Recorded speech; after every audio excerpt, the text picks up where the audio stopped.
Le décès d'un conjoint est un événement dévastateur pour de nombreuses femmes dans notre société. Aujourd'hui, on estime à 258 millions le nombre de veuves dans le monde, dont 26 millions vivant dans une pauvreté extrême. Semidi donne la parole aujourd'hui à une mère de 5 enfants qui broie du noir depuis la disparition de son partenaire en 2015. Un calvaire que vivent des dizaines de milliers de femmes anonymes en Côte d'Ivoire. Alors deuil, bouleversement, combat quotidien, inquiétude, elle parle de tout sur le plateau de Semidi. À sa suite, nous vous donnerons des adresses utiles pour vous aider dans ce type de situation. Et en seconde partie du programme, nous retrouverons plus de sourires avec l'interview piégée de Flora et plus d'éclat sous le maquillage glowy. C'est une nouvelle tendance proposée par Alicia Kobena. Vous suivez l'émission toujours au cœur de votre quotidien, l'émission qui raconte vos histoires, toutes vos histoires. Semidi, bonjour à tous et bienvenue. Bonjour Carole. Comment on va ce matin? Ça va très bien. Alors, ça a été quoi la température sur les réseaux sociaux et dans votre famille, votre secteur, depuis la présentation officielle qui s'est tenue hier sur le plateau de Semidi? Agréable, agréable. Tout le monde est content. Voilà, dans l'ensemble, ça s'est bien passé. On est ravis. D'accord. Allez, Flora à ma droite, ou Flora aussi, qu'on va accueillir avec des applaudissements. Bonjour Flora. Votre nouvelle vie, on va dire, votre vie à la télé, après celle des réseaux sociaux, depuis ça va. 24 heures. J'ai reçu plein de messages d'encouragement, mes fans étaient contents, ma communauté était vraiment contente pour moi. Donc, au passage, je vous fais de gros bisous. Merci. Voilà, ça fait plaisir. Et maintenant, prenons info sur notre témoin de ce jour avant le chaleureux accueil. Pour Semidi, c'est Raymond Hadji et Espérance Kouakou qui vous ont préparé ces détails. L'eau minérale naturelle Assini est présente et partage vos instants de vie. Son histoire à elle est un véritable drame. Veuve depuis maintenant 5 ans, Meïté Fatoumata vit avec ses 5 enfants un cauchemar quelque peu difficile à concevoir. Comme beaucoup d'autres veuves, elle se retrouve aujourd'hui délaissée, ses enfants livrés à eux-mêmes dans les rues de la commune d'Abobo où elle réside. Et c'est cette situation, à la limite de l'invivable, qu'elle vient exposer sur le plateau de Semidi. Son objectif, remettre le sort de ces veuves délaissées et désemparées au centre des débats sociétaux. De l'émotion, beaucoup d'émotions, il faudra s'y attendre. L'eau minérale naturelle Assini est présente et partage vos instants de vie. Pour décerner l'accueil qui nous convient à notre invité témoin qui nous rejoint en ce moment, Meïté Fatoumata. Installez-vous, madame. Merci beaucoup d'être là. Voilà. Comment allez-vous ce matin? Ça va un peu. Meïté Fatoumata, ça va un peu? Oui, ça va. Est-ce que ça vous soulage de passer enfin sur le plateau de Semidi? Oui, ça me soulage. Ça vous soulage? Ça me soulage. D'accord. En tout cas, c'est un plaisir de vous avoir. Et on peut vous rassurer que les choses vont bien tourner juste après votre intervention sur ce plateau porte-bonheur de Semidi, rassurez-vous. Allez, tout de suite, mesdames et messieurs, nous allons accueillir une femme veuve, mais très battante, qui nous vient de Yopougon-Sikoji. C'est la vieille mère gênée sur le plateau de Semidi.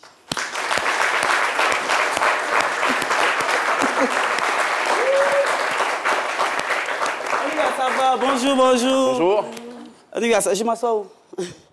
C'est juste par ici, sur la droite, s'il vous plaît. Et là, comment vous me regardez? Comme on dit veuve, là, vous avez déjà ça deuil, quoi. C'est mon cher. Moi, j'ai déjà épluché mon deuil, là, déjà. Ça va? Bonjour, tout le monde, ça va ici? Bonjour. Alors, je me demandais, il y a un petit moment, si je dois vous appeler... L'enfant, là aussi, où? Tata gênée, maman gênée? Non, tata gênée. Tata gênée. Tata, la vieille mère gênée. Oh, la vieille? La vieille mère. Il y a beaucoup aussi, tout le monde me connaît là-bas. Ah, d'accord. La vieille mère, non, moi, non, hein, tout le monde. Il y a des Sikoji ici, il y a beaucoup. Sikoji le tout, c'est moi, la vieille mère gênée. J'ai changé, ouais. Ok. Ah, d'accord. Il n'y a pas de souci, on dit quoi, ça va? Bienvenue, la vieille mère. Ça fait plaisir. Alors, ça fait combien de temps que vous avez perdu votre mari? Mon mari, ça fait 6 mois. Oh. J'étais enceinte, c'est le dernier qui est là. Donc l'enfant est né, ça fait 2 mois maintenant. Vous avez très vite fait votre deuil? Oui, je me suis remis. Mon cher, je fais comment? Je fais comment? Je fais comment? C'est le deuil, on est là. Franchement, on va faire comment? Voilà l'enfant même, je suis en train de préparer l'enfant à la vie. Hein. C'est Biron qui est là. C'est Nyamakou qui est dedans, c'est Nyamakou qui donne à l'enfant. Alors c'est assez... C'est surprenant. Vous allez nous raconter des choses étonnantes juste après ça. C'est pour vous, votre écran. Docteur Philo se déchaîne. Nyamakou donne à l'enfant. Oui. C'est pas aussi grave que ça. C'est pour dire à l'enfant que ton père n'est plus. Toi, tu es là aujourd'hui, là. La vie où tu viens, le moment où tu viens là, c'est pimenté. Moi, il te pimente en même temps. Dès que l'enfant il sort, même là, il est ambitieux. Voilà, c'est tout, c'est pas mauvais. Ah, je ne demande pas aux autres femmes de faire comme moi. Vous n'êtes pas obligé de faire comme moi. Moi, c'est une doctrine que je suis en train d'adapter à l'enfant, c'est tout. D'accord. Voilà. La vieille mère gênée, qu'est-ce que vous pensez de la situation de notre invitée aujourd'hui? Oui, elle est veuve. Ce que je peux lui dire, c'est de se battre. Faut pas regarder. Moi-même, où je suis là, quand mon mari est décédé, ça y est, il est décédé avant l'enterrement même là. Mes belles-sœurs, les beaux, quelle bonne belle-sœur. Il avait une sœur penchée là, voilà. Elle est venue ramasser, même la télévision, elle est venue prendre. Le lendemain, j'ai pris le télécommande, je vais lui donner là-bas. Pour lui dire que moi, là, je m'en fous de ça. Moi, je suis là pour me battre. Je regarde mes enfants. C'est le 3e bébé qui est là. Tu as compris, madame? Il faut te battre. Il faut te battre. L'enfant, il te regarde. Il ne parle pas, mais quand les enfants sont abaissés, ils te regardent comme ça. Moi, mais lui, la frère, c'est gros, il avait 2 h du matin, il me regarde, mais je lui donne des conseils. Il faut te battre. Il ne s'agit pas de rester là, à tout le richer. Fais ton deuil, machin. Et puis avance dans la vie. C'est le plus important. C'est le seul conseil que je peux te donner. En tout cas, un conseil tout à fait judicieux. Merci beaucoup, la vieille. Non, je voulais profiter aussi parce que j'ai eu du mal à être ici. Excusez-moi pour le retard. Okay. J'ai eu du mal. Je suis de Yopougonsi, excusez-moi. Je n'ai pas pu avoir mon bus. Hier nuit, il y a des jeunes qui ont brûlé les bus. Ils continuent de brûler les bus. C'est pas. Attends, ils n'ont qu'à se dire. Ça elles-mêmes, ils se font du mal en tant que mère de famille là. Ça elles-mêmes se font du mal. Bon, une veuve comme moi là, est-ce qu'il y a le compteur? Vous brûlez les bus, vous brûlez les taxis, les rororo. C'est que nous les pauvres on prend. Ils n'ont qu'à arrêter. Ils n'ont qu'à arrêter. Ce sont nos enfants, c'est ça qu'on leur a donné, puis ils sont comme ça aujourd'hui. Ils n'ont qu'à arrêter. Politique, il n'y a rien dedans. Ceux qui font ça, ils sont de leur côté là. Ils n'ont qu'à arrêter. Ça, nous les pauvres, ils font du mal. D'accord, c'est bien. Les jeunes, vous avez compris. On espère très rapidement. Allez, on va se tourner maintenant vers vous, Carole. Carole, vous avez abordé la thématique sur le terrain auprès de notre cher public. Et la question, c'était après le décès du père, la suite? La veuve est-elle la seule responsable des enfants? La veuve est-elle la seule responsable des enfants? Dans quelles conditions avez-vous tourné ce Publiscope? Alors, c'était de très bonnes conditions. Le public était très ouvert, très spontané. Donc, on nous a bien accueillis. Il n'y a pas eu de problème. Tout le monde voulait participer. Après, il a fallu faire quand même des petits choix. Voilà. Donc, c'était très bien. OK. Allez, on va donc découvrir vos réponses, mesdames et messieurs. Carole Kwasi, Publiscope. On a coutume de dire que le père est le socle de la famille. Et au-delà de la figure paternelle qu'il incarne, il est également responsable du bien-être de celle-ci. En ce qui concerne les enfants, d'autres diront que c'est l'affaire de tous. Ainsi, après le décès du père, la veuve est-elle la seule responsable des enfants? C'est la question du jour. Je suis dans la belle commune de Marcory et j'ai hâte d'avoir vos avis. En Afrique, c'est les parents du monsieur qui sont en mesure de s'occuper des enfants. Généralement, les gens disent que, mais pourquoi les parents de la femme ne réagissent pas? Les parents de la femme ne peuvent pas réagir parce que les enfants appartiennent à la famille du défunt. Donc, ce sont eux qui vont prendre en charge ces enfants-là. Donc, c'est la maman après. Ce sont ses enfants, elle ne peut pas laisser ses enfants comme ça. Donc, elle intervient en tant que ses enfants parce que ce sont ses enfants. Mais la charge ne revient pas à la maman. C'est pas normal que la ville soit la seule responsable pour s'occuper des enfants. C'est pas normal. La famille est là. Le père a laissé quand même ses frères. Voilà. Normalement, ils doivent aider la veuve à élever les enfants, à soutenir les enfants. Ils doivent aller à l'école. Voilà. Parce que s'ils deviennent quelqu'un un jour, voilà, ils diront que c'est leurs enfants aussi. Quand le père vivait, tout le monde partait là-bas. Tout le monde mangeait là-bas. Pourquoi après son décès, c'est la veuve seule qui va s'occuper? Non. Les frères, les soeurs, tout le monde doit s'occuper des enfants et même de la veuve. La veuve n'est pas la seule responsable des enfants. Pourquoi? Parce qu'un enfant appartient à la société. Donc tout le monde doit s'impliquer. Et la société civile, et les parents élargis, et les parents proches. N'oubliez pas, je ne serai jamais loin avec mon micro. C'était Carole Kwasi dans le Publiscope. À vous, Jean-Michel. Merci beaucoup. Des applaudissements pour vous encourager. Vous allez rester. Et mesdames et messieurs, nous enchaînons tout de suite avec notre entretien avec Madame Meïté Fatoumata. Madame Meïté Fatoumata, 1993, sonnait pour vous l'année du mariage coutumier à Séguéla avec votre partenaire, conducteur des taxis communaux à Abobo, où vous résidiez au quartier Samaké. diabétique pendant 10 ans. L'aggravation de sa maladie l'avait forcé à 2 ans de cessation d'activité en 2013 et 2014. Et puis, épilogue du drame en 2015, il subira une amputation. Voilà, amputation suite à laquelle il succombera.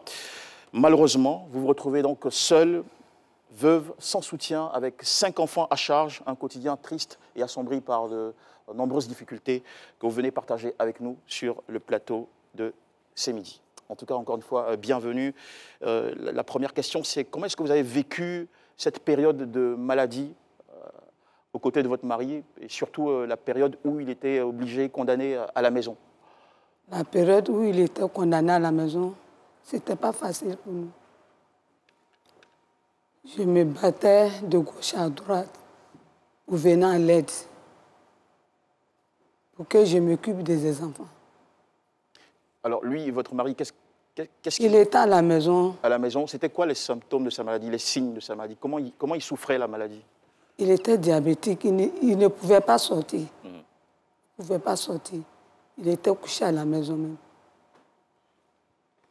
Après 2 mois, il est tombé dans le coma, on l'a amené à Cocody-Chu.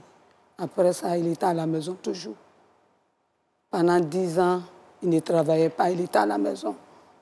Pendant 2 ans, il travaillait Pendant pas. 2 ans, il était à la maison. Mais il portait cette maladie depuis 10 ans. Depuis 10 ans. Quand ça allait, il se débrouille. Au dernier moment, il ne pouvait plus travailler. Et à la maison, qu'est-ce que vous faisiez pour pouvoir faire face? Parce qu'il était celui qui prenait en charge toute la famille, il assurait les charges. Une fois cette maladie l'obligeant à rester à la maison, qu'est-ce que vous, en tant qu'épouse à ses côtés, vous faisiez pour pouvoir tenir au quotidien? J'étais là, je faisais mes petits commerces pour venir en l'aide un peu, mais ce n'était pas suffisant. C'était quoi le type de commerce que vous faisiez? Je vendais des beignets et des bouillies au bord de la cour. Puisqu'il n'y avait personne, il était malade, il ne pouvait pas sortir. Il vendait devant la cour. Pour ne pas être loin au cas où il aurait besoin de vous. Oui. D'accord. Alors, en février 2015, ça c'est une date que vous n'allez pas oublier, puisque ça a été la période où il vous a quitté. Oui. Il a fait son grand départ. Racontez-nous ce que vous avez vécu ce jour-là, ce choc, son décès. Dans quelles circonstances ça s'est passé? C'était pas facile. Le jour où il est parti faire son opération, on était à l'hôpital. Les docteurs m'ont demandé de venir à la maison, de venir faire un peu de repas pour l'emmener.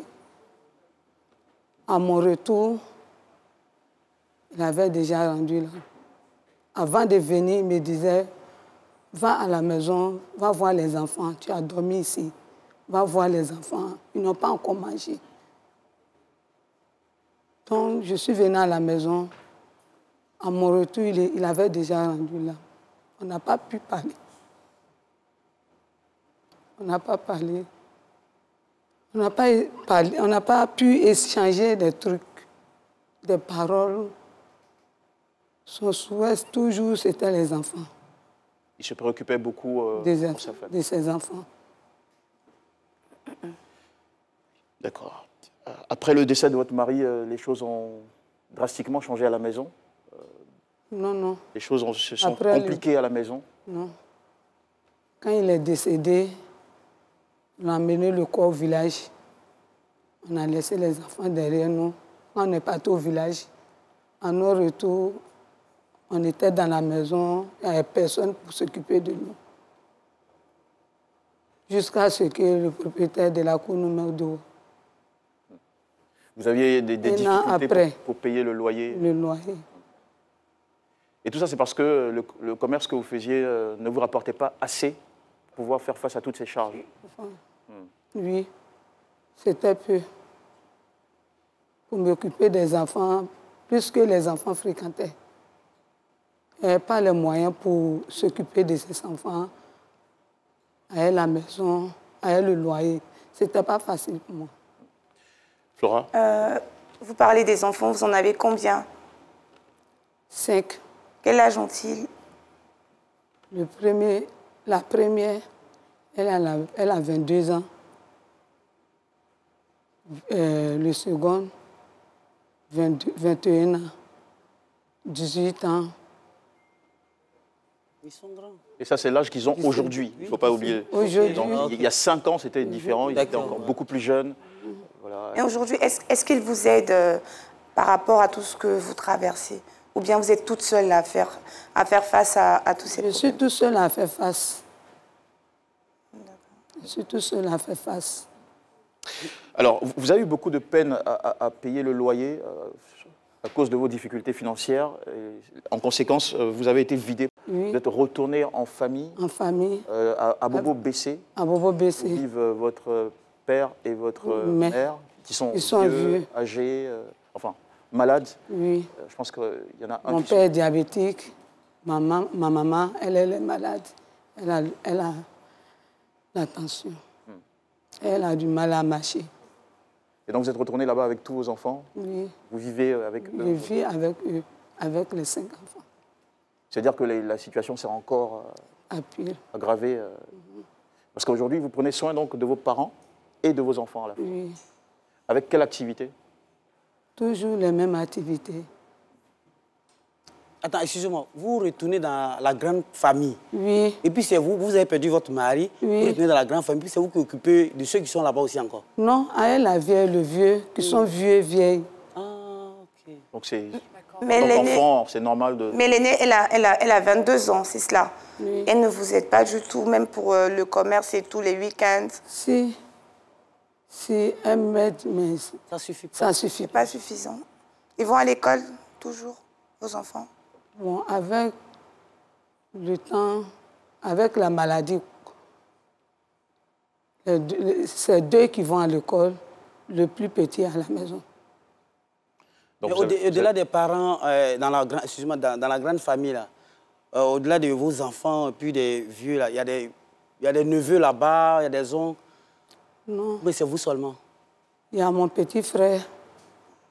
Mais si Naka se débrouille faire quelque chose, généralement dans les familles musulmanes, il y a toujours 1 ou 2 gars là-bas là, qui font rien. Puis riz là aussi, c'est... Hein? Les riz de maintenant aussi ne montent pas trop comme avant. Excuse-moi, c'est mon point de vue. Okay.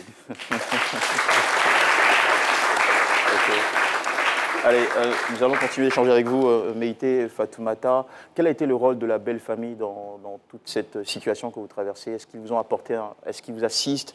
Est-ce qu'ils s'intéressent à votre nouvelle vie? Est-ce que la belle famille vous aide? Non. Ils n'ont pas été là pour moi, pour mes enfants. Je me retrouve seule avec mes enfants. Et est-ce que vous avez de très bons rapports avec la belle famille?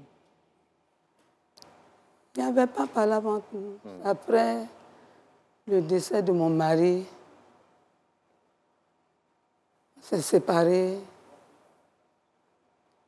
Ils ne sont pas venus à l'aide.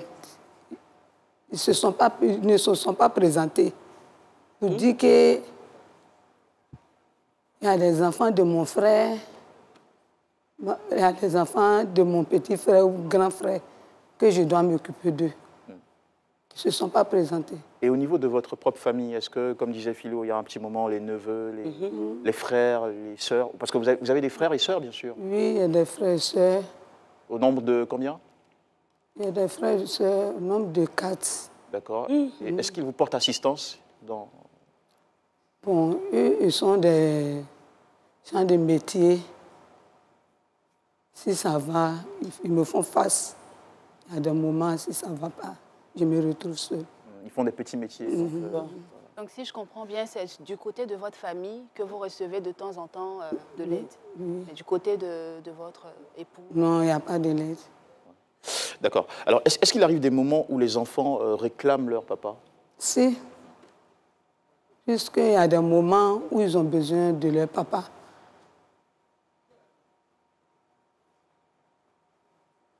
Racontez-nous un peu comment ils réclament leur papa, comment ça se passe, des scènes que vous avez vécues avec eux. Il y a des moments où ils sont renvoyés à l'école. Ils viennent dire, ah, si mon papa était là, il allait donner un peu.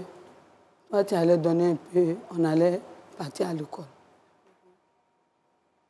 Dans l'année, on peut les renvoyer 2 ou 3 fois à l'école. À ce moment, ils réclament leur papa. Et quand vous entendez ça, qu'est-ce que ça vous fait?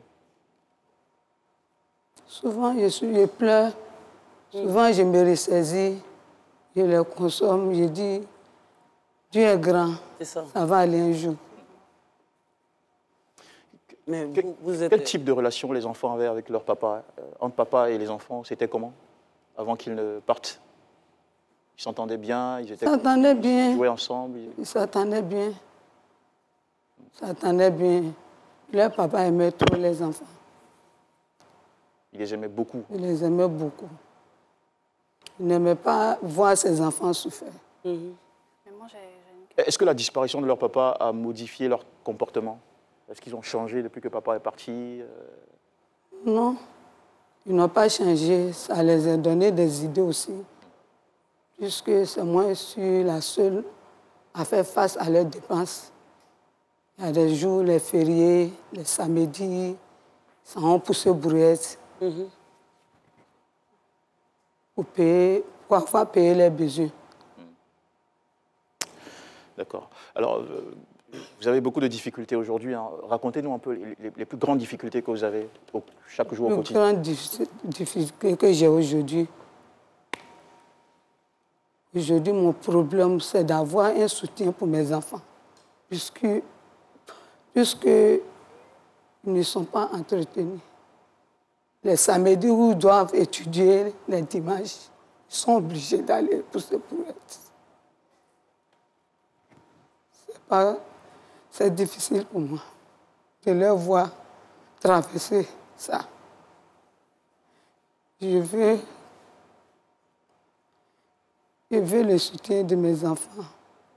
Mon problème aujourd'hui, d'avoir un soutien pour mes enfants, d'aller loin dans leurs études. Vous voulez les voir réussir à l'école? Oui. Il y a seulement 2 qui sont scolarisés, les 3 autres sont à la maison. Non, les 2 filles n'ont pas fréquenté. Vous avez 2 filles qui n'ont pas pu aller à l'école? Oui, c'est jusqu'à aujourd'hui. Les 3 garçons. Le plus grand, lui, fait premier cette année. Le second, lui, il a eu son entrée en 6e. Le plus petit, il est au CM2. C'est lui qui est à la maison actuellement. Okay. Sinon, ce que je voulais vous dire, c'est de persévérer. C'est le conseil que je vais donner à vos dames. Il faut persévérer, c'est la vie. Vous êtes musulmane. Oui. Voilà, vous savez que quand vous avez plus la foi, il faut mettre tout entre les mains de Dieu. Et puis, vous êtes très belle encore. Hein? Rien n'est perdu. Parce que généralement, dans les familles musulmanes, quand le monsieur décède comme ça, on fait une proposition. Le petit frère du monsieur ou bien son grand frère, est-ce qu'on vous a fait cette proposition? Non, ça n'a pas été le cas. Est-ce que ça vous intéresse, je sens un peu la question du philo, est-ce que ça vous intéresse aujourd'hui de vous remettre en couple, de vous remarier? Oui. C'est peut-être pas une panacée à oui, votre si le moment arrive, mais mon problème d'aujourd'hui, c'est de voir mes enfants réussir. Effectivement. Oui, ça c'est le cœur d'une mère qui s'exprime. Est-ce que vous avez parfois des peurs, des inquiétudes? Si. Souvent, je m'assois, je demande quand est-ce que ça va se terminer. Ça va finir quand? Quand mes enfants vont devenir quelqu'un? Où je vais avoir les besoins? Souvent, je me demande ça.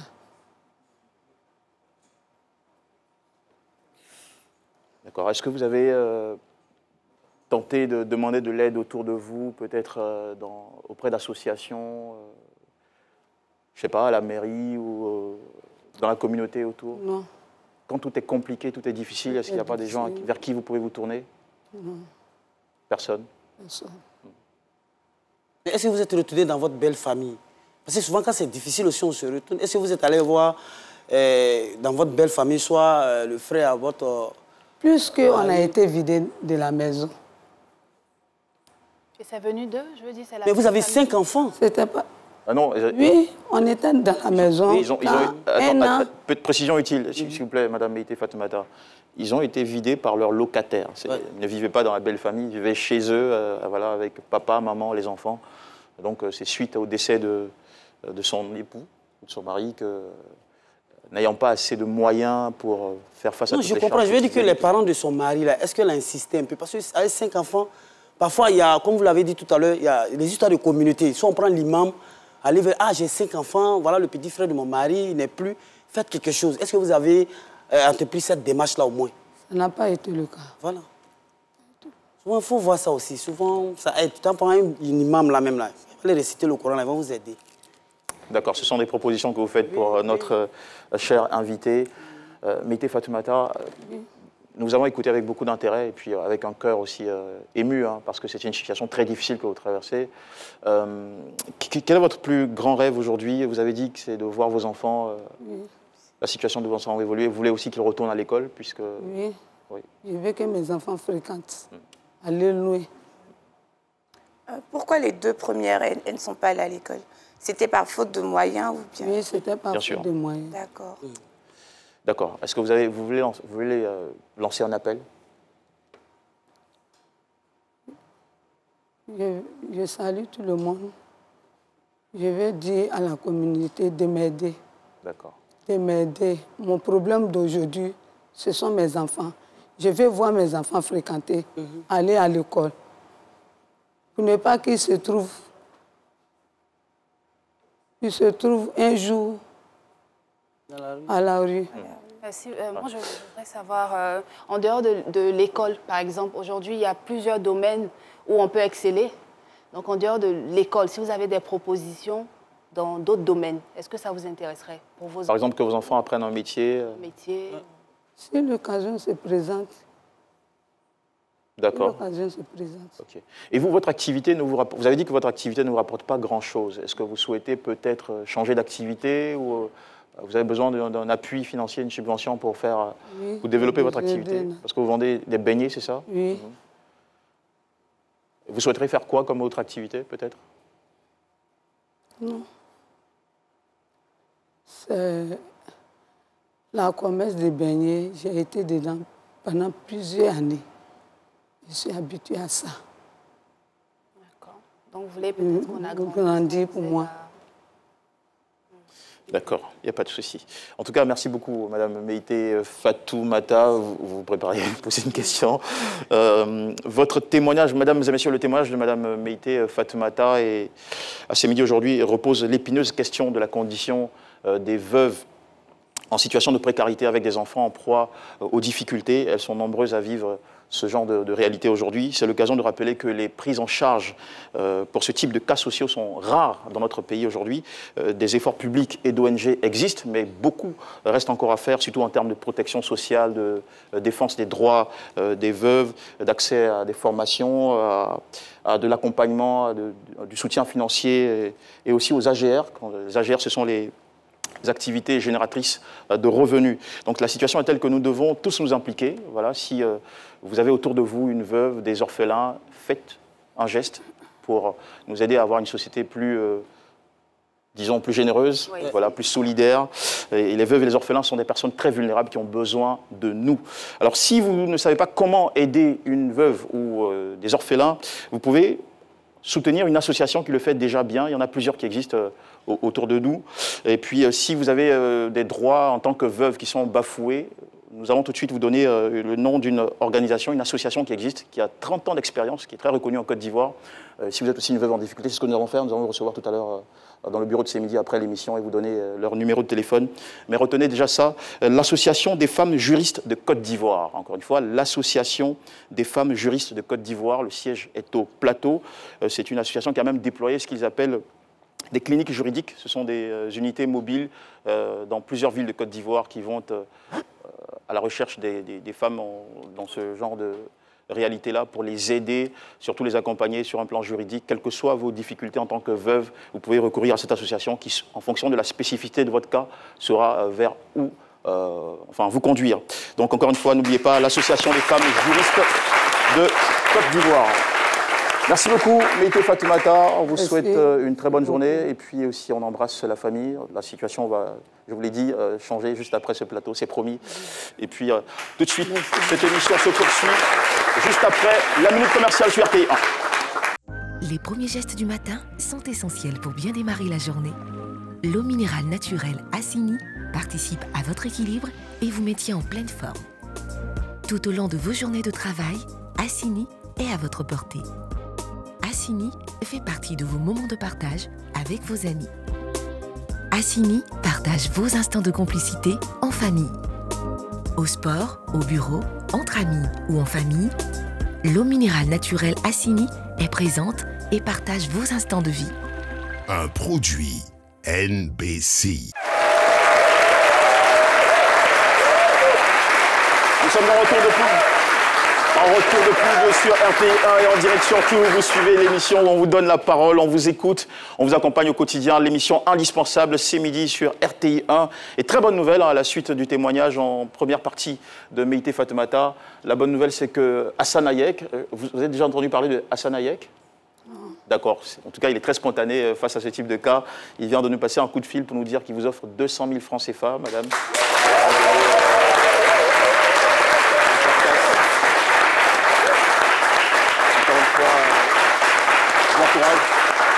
Sachez que ça ne fait que commencer. Hein. Voilà, et à la suite, on va vous donner, comme on l'a dit, le numéro de téléphone de l'Association des femmes juristes de Côte d'Ivoire. Vous pouvez faire un tour sur leur page Facebook. Tous les numéros y sont inscrits. Il y en a 3, un fixe et 2 numéros de téléphone portable. Si vous êtes une femme en difficulté, vous êtes face à une affaire juridique, vous ne savez pas comment vous y prendre, ou bien vous avez besoin aussi, comme Mme Meïté Fatoumata, d'être appuyée financièrement, d'être orientée par rapport à vos difficultés, cette association se démène et s'occupera complètement de vous. Merci beaucoup, Meïté Fatoumata, on vous accompagne. Voilà. Et je me tourne vers Flora. Flora. Oui. Alors, il s'est passé quelque chose ces derniers jours. Vous avez fait montre de votre talent, votre malice professionnelle, on va dire, en piégeant une personnalité de Côte d'Ivoire. Oui, effectivement. Donc, j'ai contacté M. Dosso Tiekoura et je lui ai dit que je m'appelle Flavie. D'abord, qui est M. Dosso Tiekoura? C'est le mari de Bazé et Ange dans ma famille. D'accord. Ah, c'est l'acteur, le comédien. Voilà. Dosso. Voilà, donc je l'ai appelé en lui disant que je m'appelle Flavie et voilà que j'ai besoin de lui pour une interview à la RTI qui parle de son parcours et tout.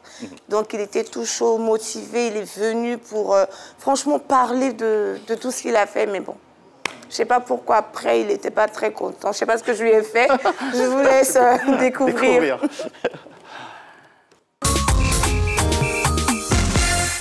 Flora Dacier, c'est Flora.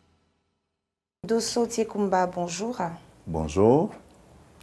Donc, vous êtes producteur, oui, acteur, réalisateur, et vous avez incarné le personnage de Monsieur Théisson dans la série culte Ma Famille. Monsieur Dosso. Donc, pardon? Monsieur Dosso, c'est pas Théisson. Le gouverneur, là, de Bouiri. Non, non, non, non. Je suis le mari de Gbazé Thérèse. Ah non. C'est vous avec la veste, le nœud papillon. Non, c'est pas moi. C'est que vous vous êtes trompé. Moi, c'est Dosso, le mari de Gbazé Thérèse et de Ange. Ah, vous aviez 2 femmes. Voilà. C'est un polygame alors. Voilà, la cour commune, c'est moi. Voilà, et toujours qu'on vous voit en train de donner, de servir à la nourriture chez les... Non, je me c'est pas dis, moi. ah, mais voilà, vous avez eu un grand rôle. Non, c'est pas moi, ça. Franchement, vous avez joué un grand rôle dans la série Ma Famille. Bien sûr, c'est Dosso, le propriétaire de la cour commune. Mais alors, Théisson, c'est qui? Théisson est le majordome de Delta. D'accord. Donc, je vais rectifier. D'accord. Vous avez aussi réalisé Sikobois. C'est moi. Ah non, ça, c'est pas vous, pardon. C'est moi. Ah non, non, ça, c'est pour mon prochain invité. Sikobois? Ah oui. Non, mais c'est moi qui suis là. Je comprends pas.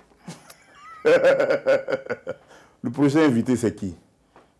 Le réalisateur de Sikobois. Mais c'est lui qui est en face de vous. Non, vous, c'est... Non, vous, là, je vous prends en tant que M. Théisson.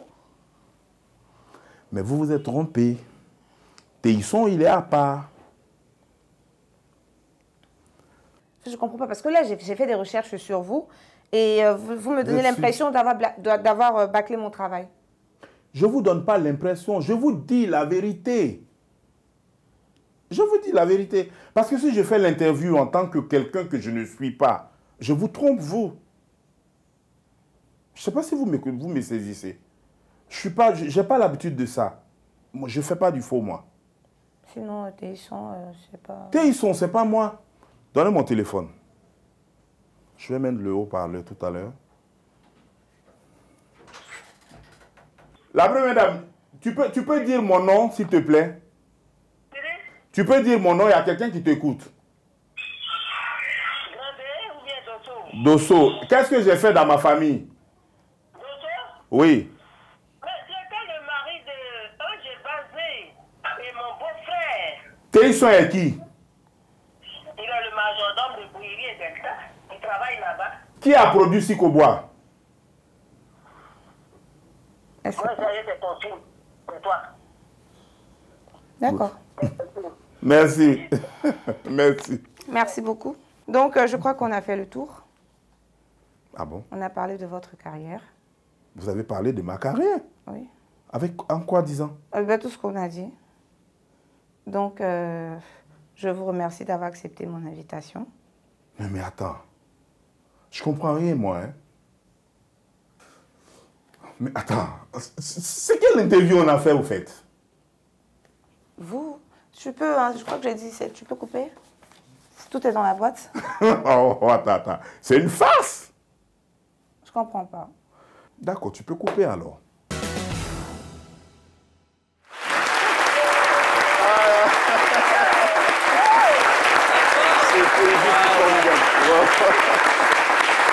Ça va être franchement un rendez-vous dans cette nouvelle saison. Ces interviews piégées réalisées par Flora. Vous avez vu que le public s'est levé pour vous offrir. Merci beaucoup. Magnifique, hein, franchement. Vous avez... moi, je me marrais quand je regardais les expressions du visage de votre invité. Bah oui, il était découragé. Mais non, c'est une foutaise. Voilà. Au passage, déjà, je tiens vraiment à m'excuser auprès de toutes les personnes que j'ai contactées, sauf Flavie Ombiang. Voilà, c'était pour ces musiques. Je vous fais de gros bisous. Donc, excusez-moi d'avance, parce que le reste, c'est du lourd. Ouais, franchement, il y a encore des interviews qui vont arriver. Merci beaucoup, bravo Flora. Merci. On va dans un petit moment retrouver notre chère Alicia, qui a pour nous des secrets de beauté et de mode. Mais avant... Je voudrais tout de suite adresser des remerciements. C'est très important ce moment-là parce que hier, lors de notre émission Retour, ils nous ont énormément assisté, chacun à son niveau. Commencer par les motards du Never Ride Alone, NRA, qui ont un événement même d'ailleurs bientôt à Boaké. Je pense que ça va être le festival ivoirien de la moto du 4 au 6 décembre à Yamoussoukro. Ils vont sensibiliser sur la sécurité routière et le Covid-19 à Yamoussoukro. Voilà, quelques applaudissements pour eux, s'il vous plaît. Merci à The King, à Jace, à Jaco, au doyen Djihad, à Sensei, à As. Et puis notre corps reconnaissant va également en direction de M. Isaac Dosso, qui est le directeur général des établissements Analyse pour les voitures, les berlines qui ont été utilisées hier. Vous avez vu, c'était clinquant pour ce retour. Kiabi, la marque qui a habillé tous les chroniqueurs et chroniqueuses pour ce comeback. Et puis Sofitel Hôtel Ivoire. Merci beaucoup, chers partenaires. Nous sommes très heureux d'avoir collaboré avec vous pour cette belle émission. Alors, tout de suite, sans tarder, Alicia, on parle maquillage, tendance glowy. Ce que c'est, on va le savoir dans un petit moment. Est-ce que vous connaissez déjà le maquillage glowy? Wow, vous allez nous le dire. Vous allez nous le dire. Rassurez-vous. Allez, petite page pub et on retrouve Alicia. Alicia, qu'est-ce que c'est donc le maquillage glowy? Alors, merci Jean-Michel. C'est avec un grand plaisir que je vous retrouve aujourd'hui. Le make-up glowy, comme on le dit en anglais, qui signifie maquillage éclatant. C'est avec plein de brillants et tout. Alors, c'est quoi le highlight? Parce qu'il n'y a pas tout le monde qui comprend anglais. Le highlight, c'est un illuminateur de teint. C'est-à-dire, c'est... Comment ça se présente? C'est un petit tube c'est soit en poudre ou alors en compact. Et quand on l'applique où? Sur quelle partie du corps? Sur les pommettes. Sur les pommettes, d'accord. Sur les parties à illuminer, en fait, pour mieux affiner. Alors, la vidéo est en train de passer. La première étape, on va appliquer la crème hydratante pour mieux hydrater le visage. Ensuite, il y a une deuxième étape. La deuxième étape, c'est le tracé de sourcils. Très important pour le maquillage. Après... Alors pourquoi il faut tracer les sourcils? Vous qui êtes ladies, dites-nous pourquoi devoir tracer les sourcils qui sont déjà bien définis? Naturel. Bon, les sourcils, c'est pas toujours que c'est bien défini. Donc avec le crayon ou un gel à maquillage... Vous estimez que Dieu ne fait pas bien les choses? Non, c'est pas le cas. Dieu, il est toujours parfait dans tout ce qu'il fait. Donc je disais que la troisième étape, c'est le tracé de sourcils. la délimitation des sourcils, pardon, pour apporter plus de précision au tracé que nous avons fait. La 4e étape du maquillage, nous passons au fard à paupières. Mettre un peu de couleur et tout. Mais en glowy, il faut mettre des fards à paupières plus pailletés pour apporter plus de brillance. Mais c'est plus pour la soirée. En journée, il faut mettre un truc un peu plus mat, comme dans le maquillage qui est montré à la vidéo, ou celui que je porte, bien sûr. Pour la 5e étape, le tracé de eyeliner, poser des faux cils, pour étirer le regard, apporter plus d'éclat au regard. La 6e étape, c'est appliquer la base de fond de teint, ce qui est très, très important. Il faudrait bien choisir la teinte du fond de teint pour que ce soit uniforme au reste du corps.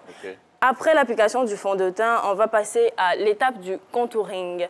Éclaircir les parties à éclaircir, c'est-à-dire le dessous des yeux pour essayer de cacher, camoufler les cernes, l'arête du nez, le menton, le front et tout. Donc, passer à l'étape du contouring, c'est-à-dire illuminer le bas des yeux, l'arête du nez. Après, appliquer la poudre. La 8e étape, pardon, c'est appliquer la poudre. Il y a beaucoup d'étapes, hein. C'est pas fait. Le en 10 étapes, en fait. Exactement. C'est pas chose facile. Toutes les femmes souffrent, hein. Attends, c'est on dit qu'il faut souffrir pour être belle, non? Exactement. C'est tout un art, en fait, le maquillage. Donc, la 8e étape, c'est appliquer. C'est d'appliquer, voilà. Ça, c'est l'étape clé, en fait, du maquillage, l'application du highlight. Le highlight est Eye pour les yeux, light pour la lumière. Light pour la lumière, highlight. C'est la partie phare de ce maquillage précis qui est le make-up glowy. Pour plus de brillance, illuminer le visage. Et en 10e étape, c'est le maquillage de la bouche. Il faut choisir, si on veut encore plus de brillance, on met un gloss plutôt bien brillant sur le reste, le maquillage. Exactement, pour apporter plus de brillance au maquillage. Et enfin, on vaporise un spray fixateur. Et voilà, vous êtes parés pour une belle soirée. Voilà, présenté en 10 étapes le maquillage, le make-up glowy. Éclatant. D'accord. Alors, pourquoi c'est important pour vous, chère demoiselle, de faire briller votre visage, les yeux, je crois que les pommettes, vous avez dit. Les pommettes. Ouais, le nez. Pourquoi ce besoin d'illumination de la face? C'est pas un maquillage qui se fait tous les jours à la base. Mais après, si tu veux shiner en même temps tous les jours, tu peux le faire tous les jours. Merci de me rassurer, hein. Je comprends, vous me rassurez. Pas tous les jours, mais plus en soirée, il faudra appliquer des highlights plutôt dorés pour apporter plus de lumière. Alors si je comprends bien, c'est que vous faites le make-up glowy, le but c'est de briller pendant la nuit. Briller. Pas forcément la nuit, même la journée. Là, j'ai un vous avez dit en soirée, glowy, donc c'est pour ça. Plutôt matifié, mais avec le highlight, ça ressort plus. D'accord. Ok, voilà.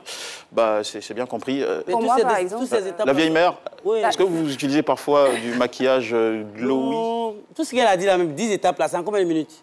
1 heure, 2 heures de temps? Pas forcément, ça dépend de comment tu t'en sors. Si tu es déjà quelqu'un qui sait se maquiller, c'est chose facile. Mais en moyenne, il faut mettre combien de temps? En moyenne, pour moi, je peux mettre pratiquement 30 minutes à 45 minutes. Yes. Pour moi, là, je n'ai même pas fait 2 minutes. Pour avoir un si bon résultat.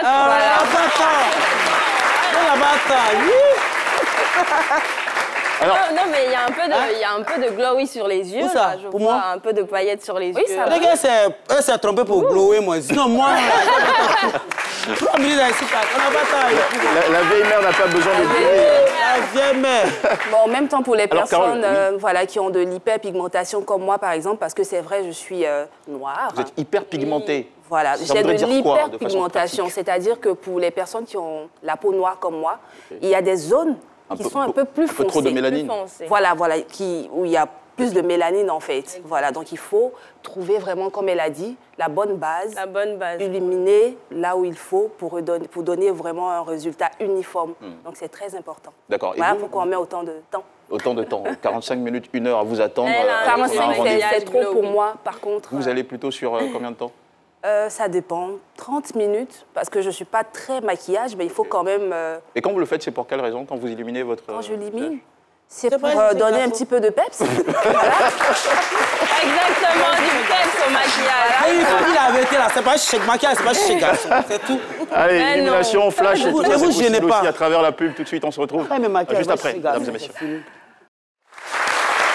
Merci d'être de retour en notre compagnie. Nous sommes déjà en fin d'émission. Merci énormément à Alicia, à Kwasi, à Flora. Flora, je dis Dassé, c'est ça? C'est mon nom. D'accord, ok. Parce que vous savez pourquoi je vous pose la question. Non, mais après... C'est peut-être Flavie, hein? Non, Flavie, ça c'est fini, ça. Oui, Flavie, bonjour Flora. Allez, merci beaucoup. Allez, on se retrouve demain, mesdames et messieurs. Merci. Pardon, il est passé. Merci. Un grand merci à l'Union de la Nouvelle Génération Estudiantine du Grand Nord. L'Union de la Nouvelle Génération Estudiantine du Grand Nord qui participe à cette émission. Et merci aussi au fan club C'est Midi, toujours présent avec nous et loyal. On se retrouve demain pour le grand jour des chroniques. Allez, bonne heure à tous et à toutes. À demain, 12h.